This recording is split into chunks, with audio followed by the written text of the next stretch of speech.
I sat quietly in the corner of that ridiculously overpriced banquet hall, sipping my sparkling cider, watching my daughter-in-law rub a belly I knew for a fact she had bought online for $200.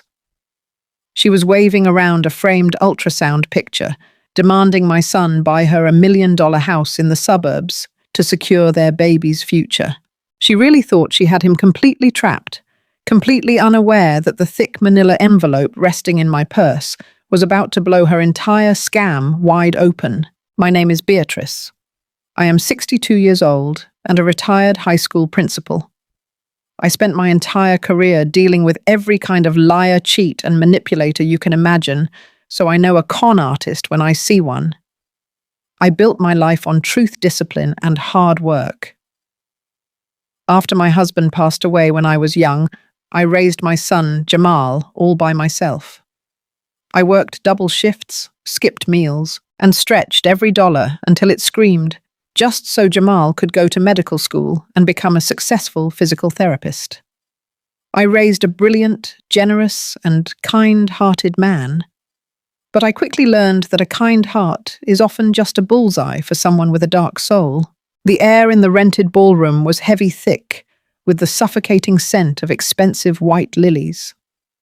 The constant clinking of champagne glasses echoed around the room, as Chloe's pretentious friends laughed and gossiped. Right in the center of the room, Chloe sat on a ridiculous pink velvet throne.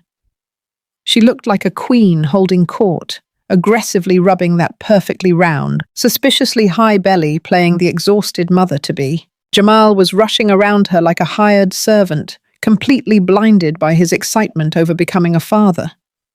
He fetched her mocktails, adjusted the pillows behind her back, and made sure her every outrageous demand was met before she even finished speaking.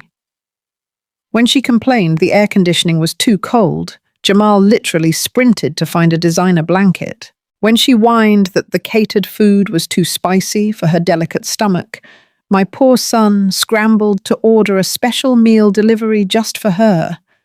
And all the while she held up that stolen ultrasound picture for everyone to admire, soaking in their congratulations and milking every single drop of attention from the crowd. From her velvet throne, Chloe looked at me across the room and offered a smug, triumphant smirk. She really believed I was just a gullible old relic who had finally been pushed out of the picture. I just smiled back, letting her enjoy the spotlight for a few more minutes. Let her have her cake and her luxury gifts, I thought to myself. I knew the heavy envelope resting on my lap held the credit card receipts for her silicone prop and a sworn affidavit from the real pregnant woman whose medical records she had stolen. The curtain was about to fall on her little performance. My husband passed away when Jamal was just a little boy in elementary school. It was a sudden and devastating illness that took him from us and left me entirely alone to raise a young black boy in a world that can be so incredibly unforgiving. Standing over my husband's grave under a grey autumn sky, I made a solemn vow that our son would never lack for anything. I started out working as a substitute teacher in the local public school district. To make ends meet and keep a roof over our heads, I took on every single extra shift available. I taught summer school every year, I tutored struggling students on weekends, and I stayed late into the evening helping the administration organize their files. The harsh scent of industrial floor wax and chalk dust basically became my daily perfume. I spent countless nights sitting at my small kitchen table, drinking bitter black coffee, just to stay awake reviewing lesson plans and grading papers, while Jamal slept peacefully in the room next door. Over the decades, through pure grit, sleepless nights, and the grace of God, I worked my way up the ladder from a substitute to a full-time teacher, then to a vice principal, and finally to the principal of the high school. Every single dime I could scrape together went straight into a dedicated college fund. Jamal was my absolute pride and joy.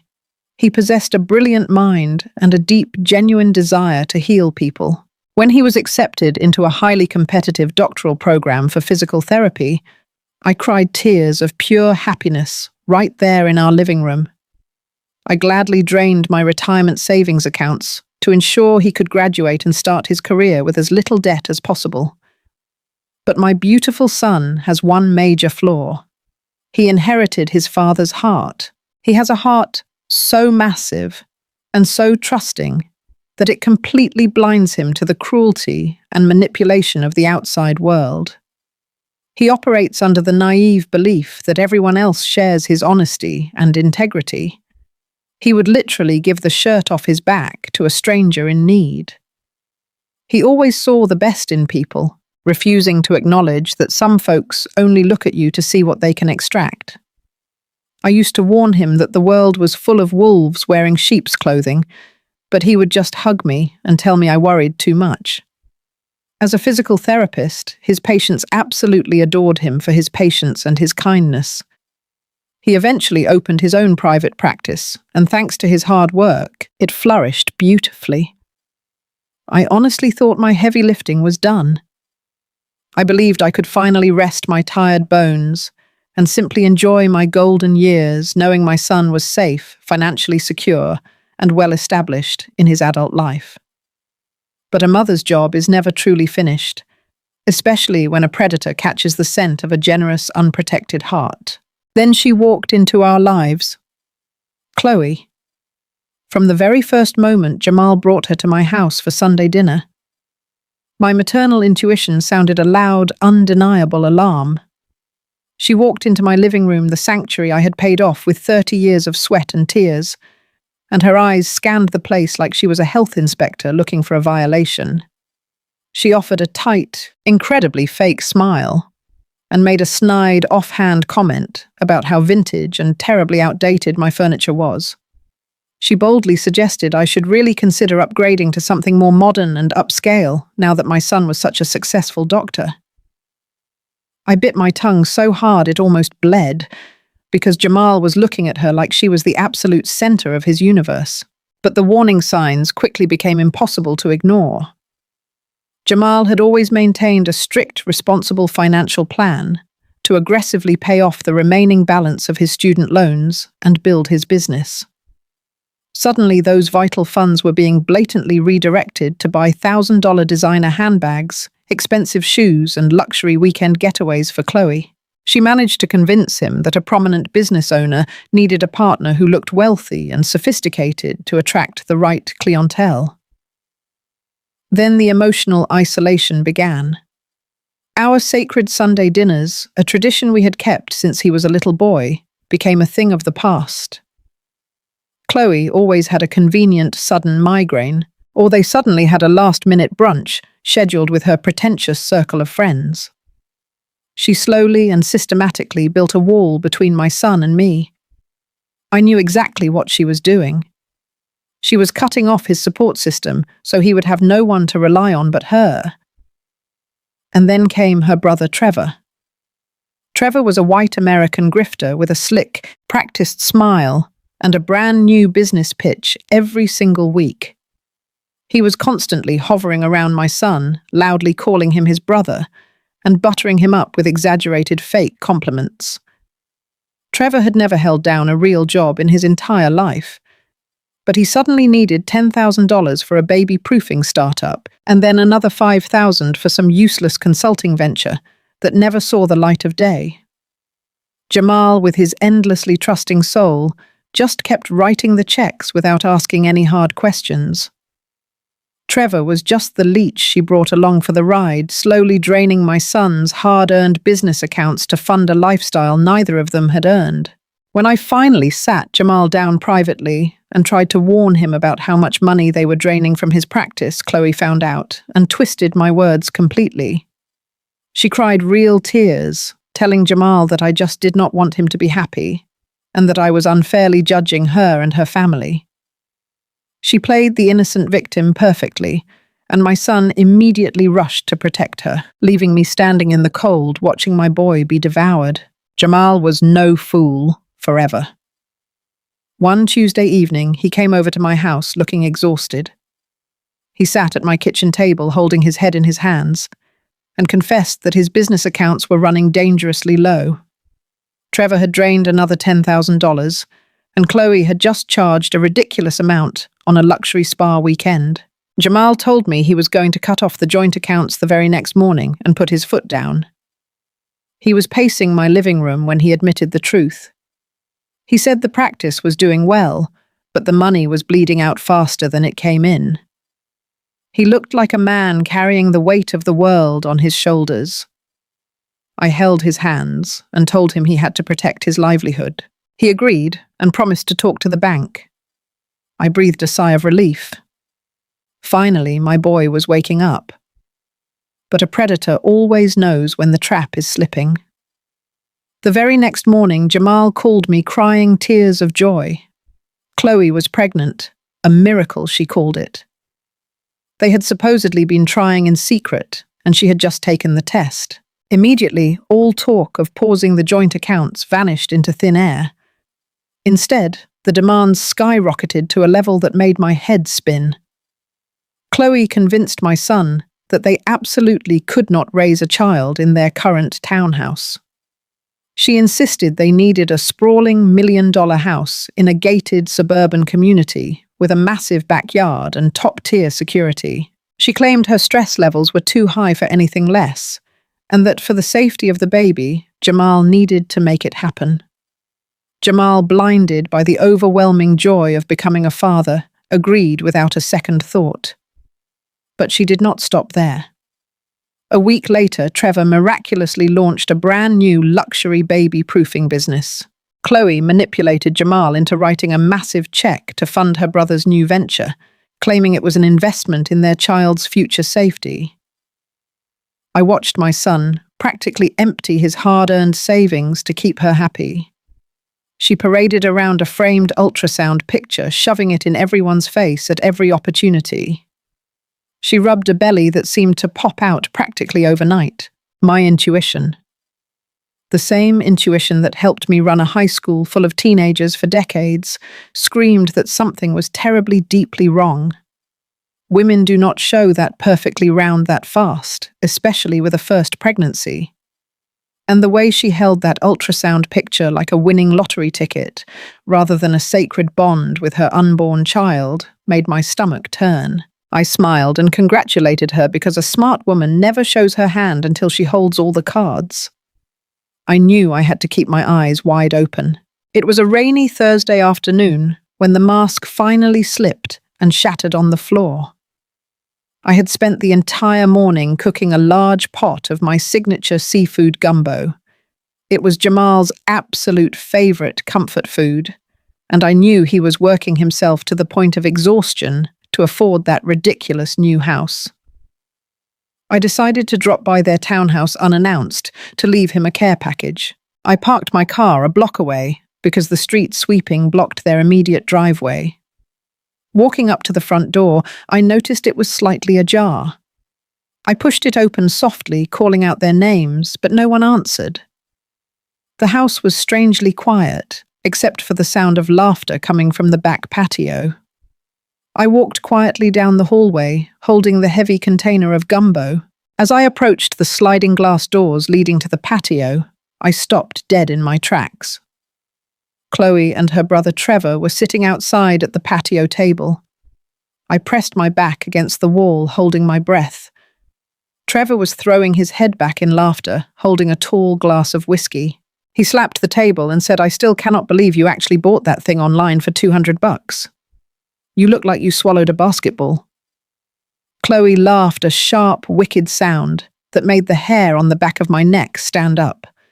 She reached under her expensive maternity blouse and literally unbuckled something.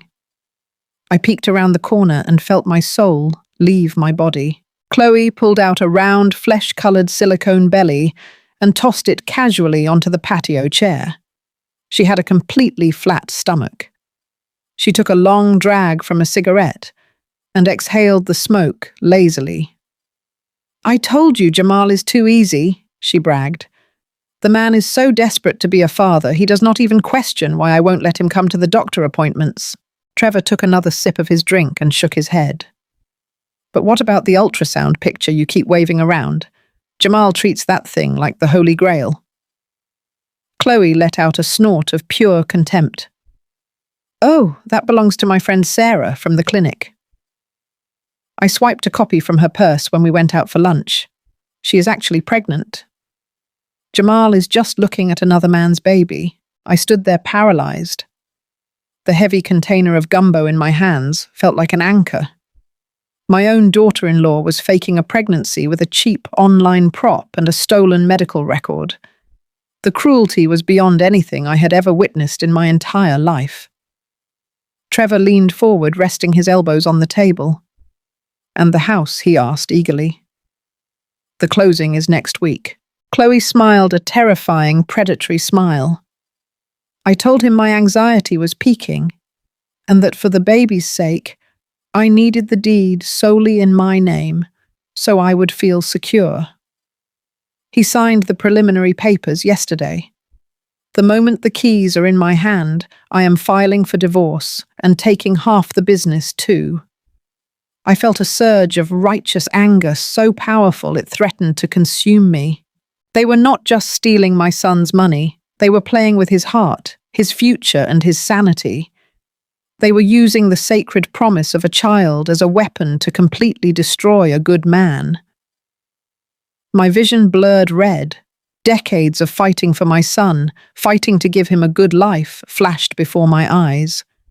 To see this pale, skinny grifter laughing about destroying him made my blood boil. I wanted to burst through those glass doors and strangle them both with my bare hands. I wanted to scream until my lungs gave out. But I am a woman who has survived the hardest trials life can offer. I did not survive by losing my temper. I survived by staying smart.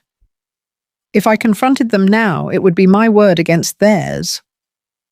Chloe would find a way to manipulate Jamal. She would cry fake tears, claim I was crazy, or that I misunderstood a joke.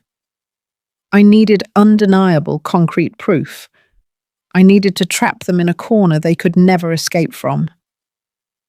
I took a deep, silent breath, gripping the container of gumbo tightly to my chest.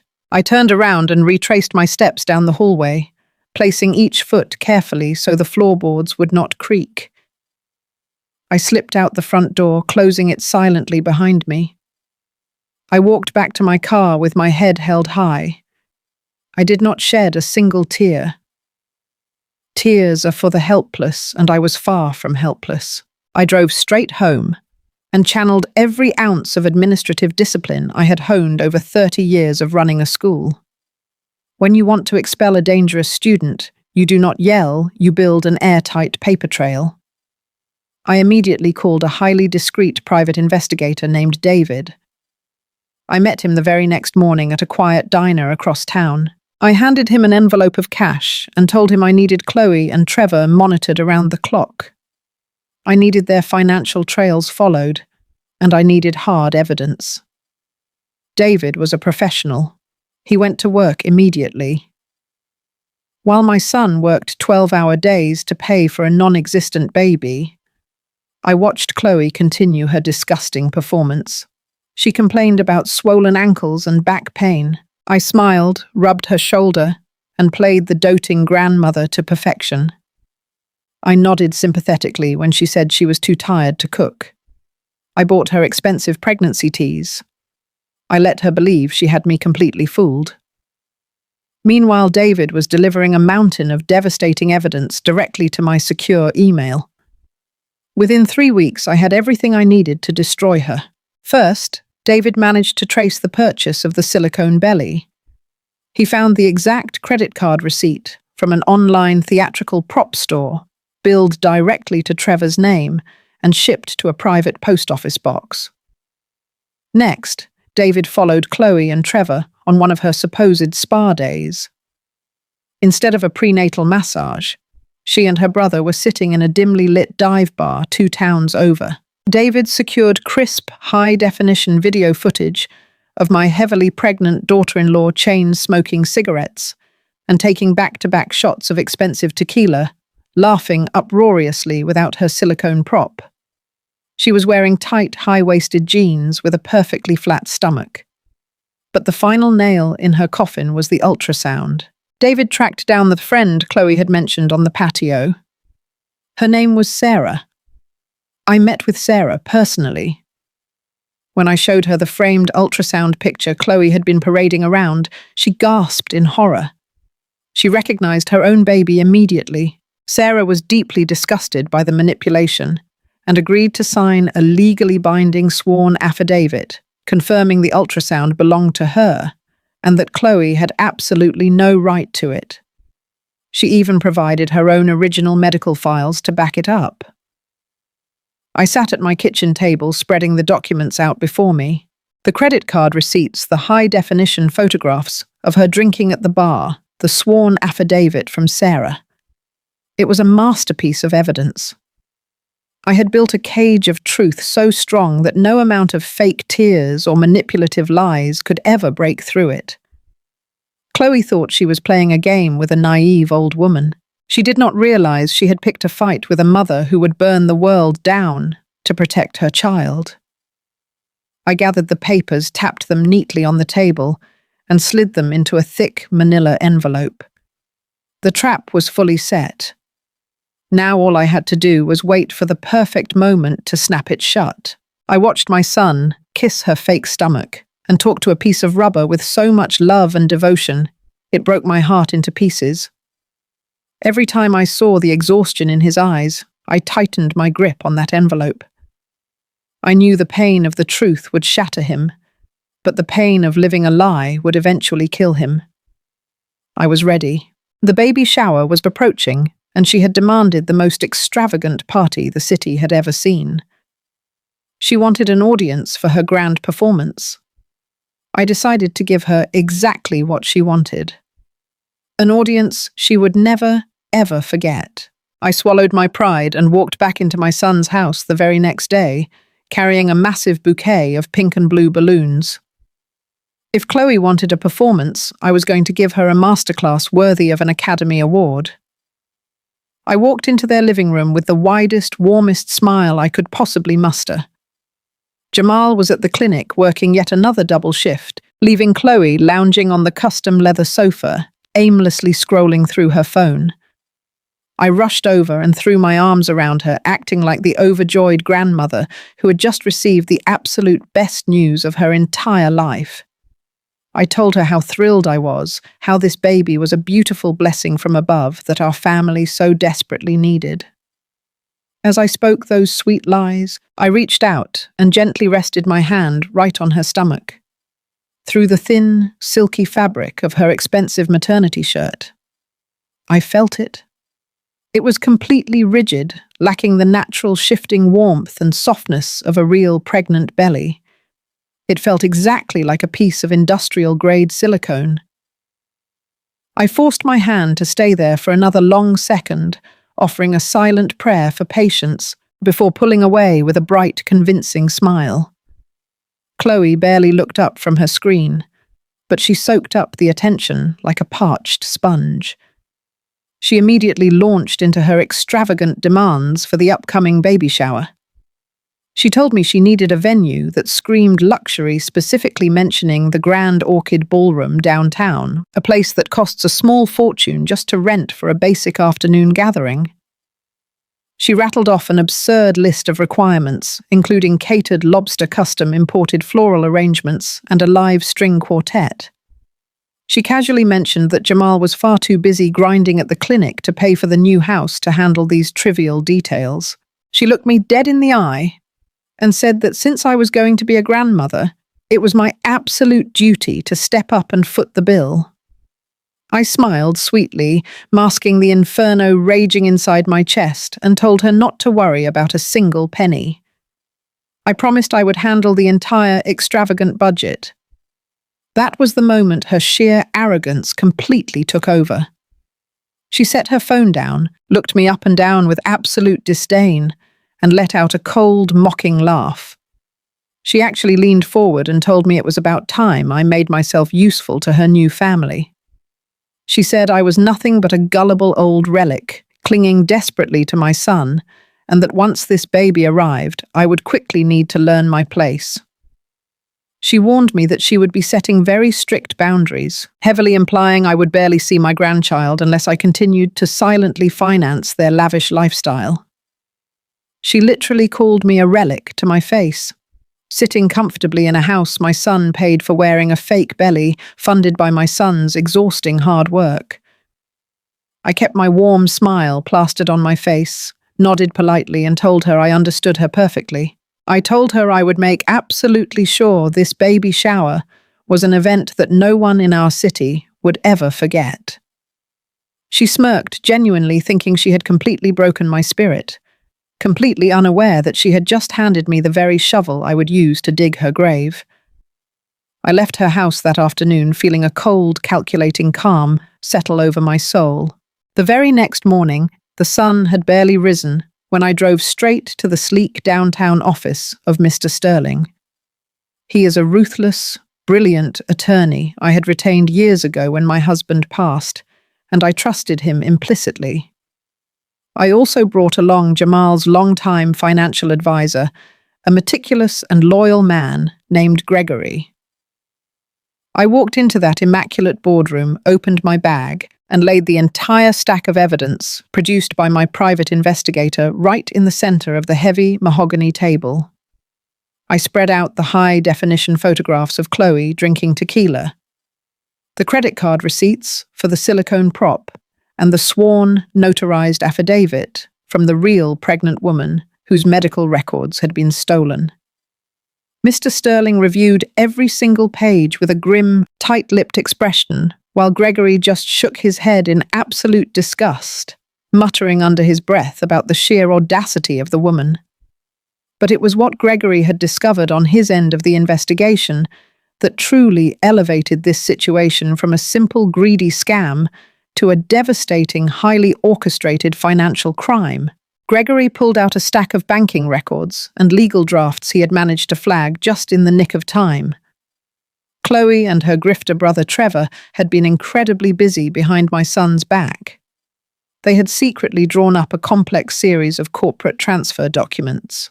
They had somehow manipulated my overly trusting son into linking his primary business operational accounts to a brand new joint holding company, under the comforting guise of creating an untouchable family trust for the new baby. Gregory pointed to the fine print and explained the devastating reality. He told me that the very second the closing documents on that $1 million suburban house were signed by Jamal, a hidden trigger clause would activate. That clause would allow Trevor to completely and legally drain the operational funds of Jamal's physical therapy practice within hours. They were not just going to leave my son with a massive suburban mortgage he could not pay on his own. They were deliberately planning to completely bankrupt his thriving business and leave him utterly destitute, while they vanished into the wind with his hard-earned cash. A mother's protective instinct is a terrifying, unstoppable force, and in that office I unleashed mine. Long before Jamal even met Chloe, I had set up a substantial private trust fund for him, a quiet safety net built from my decades of frugal savings and my late husband's life insurance payout. I looked Mr. Sterling in the eye and instructed him to immediately freeze that trust. We locked it down with legal barriers so tight that not a single dime could be moved by anyone, including Jamal himself, without my direct in-person authorization. We then spent the next 4 exhausting hours meticulously compiling a legally binding dossier. We categorized the clear evidence of fraud, the attempted embezzlement, and the undeniable extortion. We drafted an emergency petition for a marriage annulment based on egregious fraud, alongside a strict cease and desist order for Trevor and a formal eviction notice for the townhouse, Mr. Sterling even arranged to have a trusted contact in the local police department's fraud division, standing by, currently reviewing the wire fraud evidence regarding Trevor's completely fabricated baby-proofing business. Every single document was double-checked, signed and sealed with absolute precision. I held that heavy manila envelope in my hands, feeling the profound weight of the justice it contained. This was no longer just about protecting my son's fragile feelings. This was a war to protect his entire future, his livelihood, and his basic human dignity. I went home that evening, carefully ironed my best outfit for the upcoming baby shower, and went to bed. I slept like a baby that night. I had no guilt, no hesitation, and absolutely no fear. I knew my son's generous heart was going to be shattered into a million pieces. But a shattered heart can heal with time and love. A destroyed, bankrupt life is much harder to put back together. I was completely ready to play my supporting role in Chloe's grand production, knowing full well I was the one who had secretly rewritten the final devastating act. The day of the baby shower finally arrived, and the grand orchid ballroom was decorated exactly to Chloe's outrageous expensive specifications. I walked into the massive room, immediately hit by the suffocating heavy scent of hundreds of imported white lilies arranged on every single table. The room was absolutely packed, with Chloe's pretentious, shallow friends and a whole crew of Trevor's shady, slick-talking associates wearing cheap suits. The expensive champagne I had paid for was flowing like water, and the sound of clinking glasses and loud fake laughter echoed harshly off the grand crystal chandeliers above. Right in the dead center of it all sat Chloe, perched on a ridiculous pink velvet throne, wearing a tight, custom designer maternity dress that aggressively pushed her fake belly out for the whole world to admire. Jamal was practically running in circles around her, fetching her mocktails, adjusting the silk pillows behind her back, and looking at her with a blind, unconditional devotion that made my chest physically ache with sorrow. I sat quietly at a table near the front, sipping my sparkling cider, watching the entire sickening spectacle unfold. Trevor was holding court near the open bar, bragging loudly to anyone who would listen about his lucrative new business ventures, completely unaware that the authorities already had his banking details in a fraud file. After about an hour of this agonizing display, Chloe tapped her manicured fingernails against a crystal glass to loudly demand everyone's attention. The room fell completely silent as she stood up slowly, theatrically supporting her lower back, with one hand playing the exhausted, dedicated mother to absolute perfection. She grabbed a microphone and began to deliver a tearful, highly rehearsed, and deeply manipulative speech. She talked at length about the exhausting struggles of pregnancy, the beautiful spiritual journey of impending motherhood, and the incredible wealthy legacy she and Jamal were building together for their unborn child. She looked around the room, gracefully wiping away a fake tear, and then turned her predatory gaze directly to my son. In front of all her high society friends, she raised her voice and began to publicly, forcefully pressure Jamal. She told the cheering crowd that true love meant providing absolute, uncompromising security for a growing family. She dramatically gestured to a small decorated table nearby, where the final property transfer papers for the million-dollar house were laid out, sitting perfectly next to a very expensive gold fountain pen. She told Jamal that the greatest gift he could possibly give her and their baby today, in front of all their loved ones, was to sign those final papers right then and there. She called it a beautiful symbol of his ultimate devotion, a public declaration that he was putting his new family's safety above absolutely everything else. The crowd actually clapped, cheering and chanting for Jamal to step up and sign his life and his business away. Jamal looked completely overwhelmed. His face flushed with genuine emotion and the sheer suffocating pressure of the entire room staring at him. He smiled, took a step toward the decorated table, and reached out his hand to pick up the gold pen, completely oblivious to the fact that his signature on those papers would instantly trigger the total financial ruin of his life's work.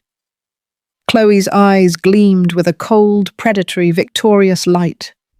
She truly thought she had won it all. She thought the game was finally over, and the prize was hers. I slowly set my glass of cider down on the table, the ice clinking softly in the quiet tension of the room. I picked up my purse, unlatched the brass clasp, and pulled out the thick, heavy manila envelope. I stood up, smoothing the front of my dress, and took a deep, steadying breath. It was time to burn her kingdom of lies straight to the ground. I stood up from my table, my chair scraping sharply against the polished hardwood floor. The sound cut right through her tearful monologue. I walked up to the front of the room with a warm, deadly calm, smoothing my dress as I approached the decorated table. I looked my son directly in the eye and handed him the thick manila envelope. I told him that before he signed away his entire future, he needed to open an early baby gift from his mother. Chloe tried to snatch it away, her fake smile faltering as she insisted they could open gifts later, but Jamal had already pulled out the stack of papers. The entire ballroom went dead silent. I watched his beautiful face go from mild confusion to absolute devastating heartbreak in real time. He saw the high-definition photos of his supposedly pregnant wife, throwing back shots of tequila at a dive bar. He saw the highlighted credit card receipt for the theatrical silicone belly billed directly to her brother Trevor. He read the sworn, notarized affidavit from Sarah, detailing exactly how her personal ultrasound had been stolen from her purse. His hands shook violently as the reality of her deception crashed down on him.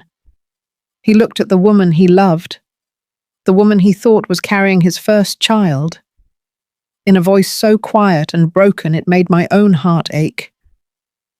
Jamal asked her to lift up her expensive maternity dress. Chloe stepped back, her face turning as pale as a ghost.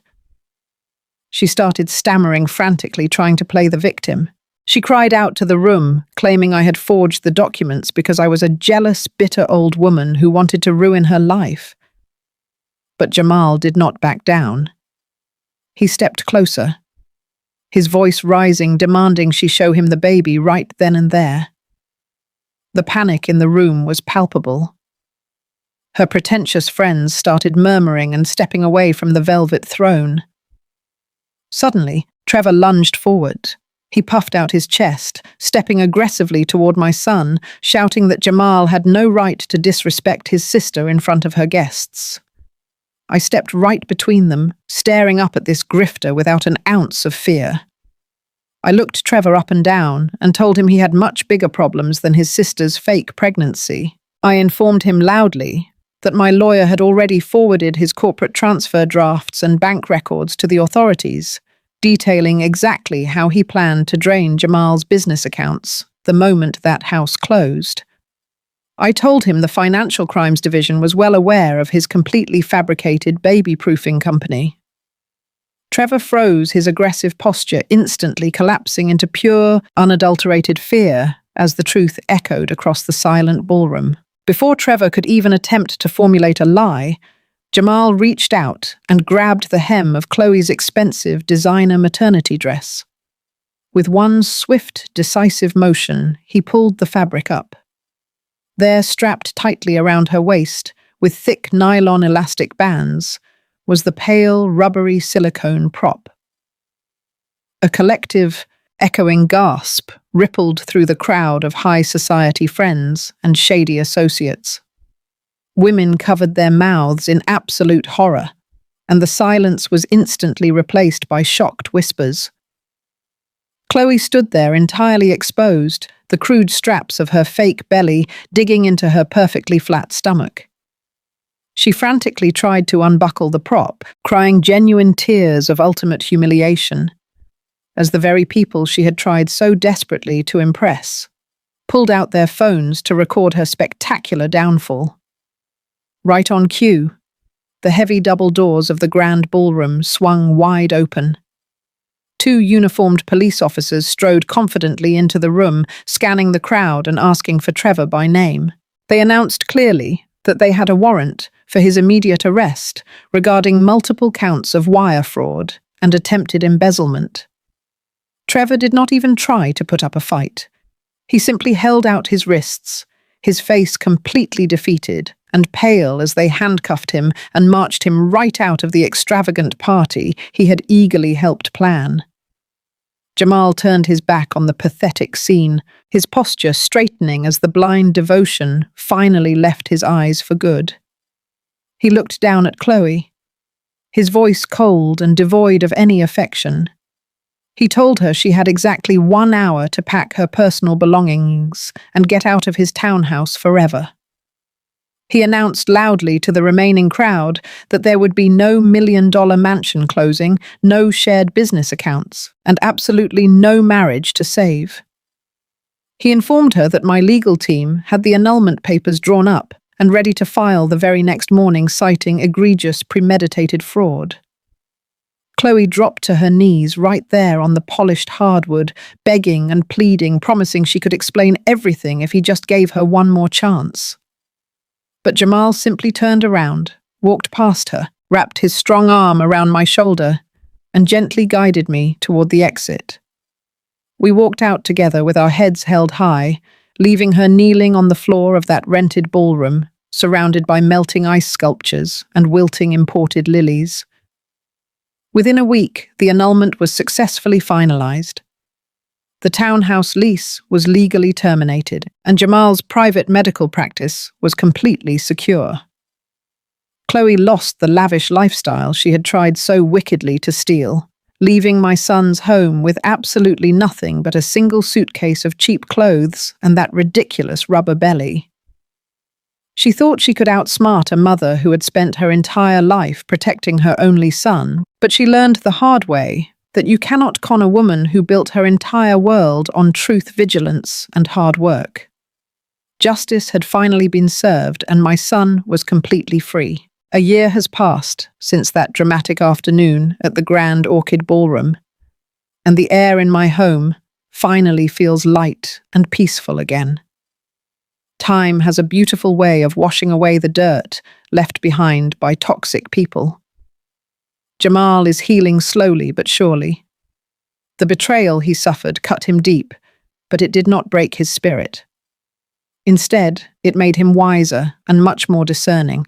His physical therapy practice is not just surviving, it is absolutely thriving. He expanded into a new commercial space last month, entirely on his own terms, without any leeches draining his hard-earned success. Our precious bond, which Chloe tried so desperately and maliciously to sever, is now remarkably stronger than it has ever been before. We are back to our sacred Sunday dinners, just the two of us sharing meals and laughing until our sides ache. He recently told me that I am his guardian angel, but I just reminded him that I am simply a mother doing her job. As I sit on my porch today watching the autumn leaves fall, I cannot help but reflect on the undeniable power of a mother's intuition. It is a primal instinct, a silent alarm bell that never truly sleeps when our children are in danger. People like Chloe and Trevor look at women my age and see easy targets. They think because our hair is grey and our hands are wrinkled, our minds are slow. They forget these hands built empires out of dust. They underestimate the fierce, relentless fire that burns inside a mother who spent her entire life protecting her child from a harsh world. We see every lie we catch, every subtle manipulation, and when the time comes to strike, we do not ever miss our intended mark. My name is Beatrice, and I survived the ultimate test of motherhood by trusting my gut and standing firm against those who sought to destroy my family. To all the strong women watching, never let anyone use your love as a weakness. You are the steadfast protectors of your homes, the unbreakable shields for your innocent children, and the wise guardians of your family legacies. Always remember that your personal life experience is your absolute greatest weapon against their deceit. When a selfish manipulator tries to back you into a dark corner, simply turn on the blinding light of the cold, undeniable truth. If you enjoyed my story, hit that like button and subscribe to the channel today. I truly love hearing from every one of my wonderful loyal viewers. Let me know in the comments. What would you have done if you found out your daughter-in-law was faking a pregnancy? Would you have stayed silent? Or would you have completely exposed her grand performance in front of everyone? And tell me, where are you tuning in from and what time is it there? May God bless you all, and I will see you in the next story.